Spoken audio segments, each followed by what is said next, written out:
Hello everyone, welcome back to my channel. আবারও ফিরে এলাম একটি ভিন্ন স্বাদের রেসিপি নিয়ে, যেটার নাম মোরগ মোন্তাজান। ভিউয়ার্স, এই রেসিপিটার স্বাদ আমার কাছে তো ফাটাফাটি লাগে, কিন্তু আপনাদের কাছে কেমন লাগবে সেটা জানার জন্য আমাকে রেসিপিটা আপনাদের সাথে শেয়ার করতে হবে। ও আরেকটি কথা শেয়ার করি, আমার চ্যানেলটি যারা সাবস্ক্রাইব করেছেন তাদেরকে অসংখ্য ধন্যবাদ। আর যারা সাবস্ক্রাইব করেননি তারা আমার চ্যানেলটি দেখতে থাকুন, দেখতে দেখতে ইনশাল্লাহ একদিন ভালো লেগে যাবে। So let's go and watch.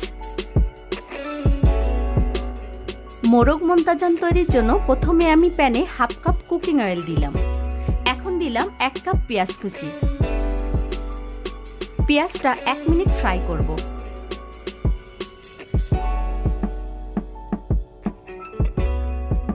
এখন দিলাম হাফ চা চামচ লবণ। এখানে আমি 10 পিস চিকেনের লেগ পিস নিয়েছি, তবে এখানে লেগ পিসটাই নিতে হবে তা নয়, আপনারা চিকেনের যে কোনো পিস নিতে পারেন। এবার পেঁয়াজের মধ্যে চিকেনটা 5 মিনিট ভেজে নেব। 5 মিনিট পর দিচ্ছি আদা বাটা, রসুন বাটা, জিরা বাটা, যার পরিমাণ 1 টেবিল চামচ। এখন দিয়ে দিচ্ছি 1 টেবিল চামচ মরিচ বাটা, হাফ চা চামচ জয়ত্রী বাটা। এবার এই মশলাগুলোর সাথে চিকেনটা কষাবো আরও 5 মিনিট। এবার দিচ্ছি 1 চা চামচ মৌরি গুঁড়া, 1 চামচ ধনিয়া গুঁড়া আর স্বাদ অনুযায়ী লবণ। লবণটা মিশিয়ে নিয়েছি। এবার দিচ্ছি হাফ কাপ ফ্যাটানো টক দই আর 1 টেবিল চামচ পোস্তদানা বাটা।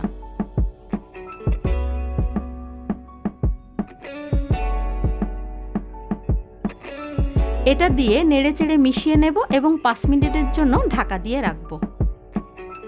ফিরে এলাম 5 মিনিট পর।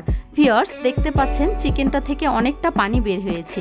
এখানে কিন্তু আমি কোনো পানি অ্যাড করিনি এবং পানি অ্যাড করব না। নেড়েচেড়ে আবার 5 মিনিটের জন্য ঢেকে রাখবো।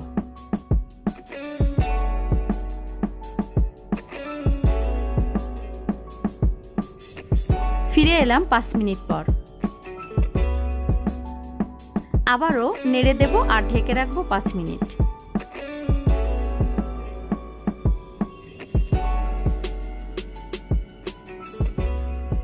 5 মিনিট পর 8-10টা আলু বোখরা চিকেনের মধ্যে দিয়ে দিচ্ছি।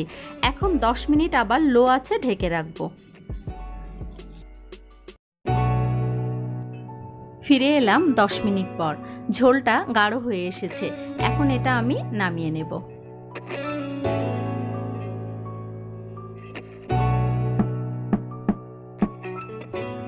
তৈরি করে ফেললাম মোরগ মোন্তাজান। ভিউয়ার্স, রেসিপিটি বাসায় একদিন ট্রাই করবেন, দেখবেন বাসার সবাই বলছে ওয়াও ফাটাফাটি হয়েছে। রেসিপিটার কোথাও বুঝতে অসুবিধা হলে আমাকে কমেন্টে জানাবেন, আমি অবশ্যই চেষ্টা করব আপনাদের কমেন্টের রিপ্লাই দেওয়ার জন্য। সো ভিউয়ার্স, আজকের মতো বিদায় নিচ্ছি। আল্লাহ হাফেজ।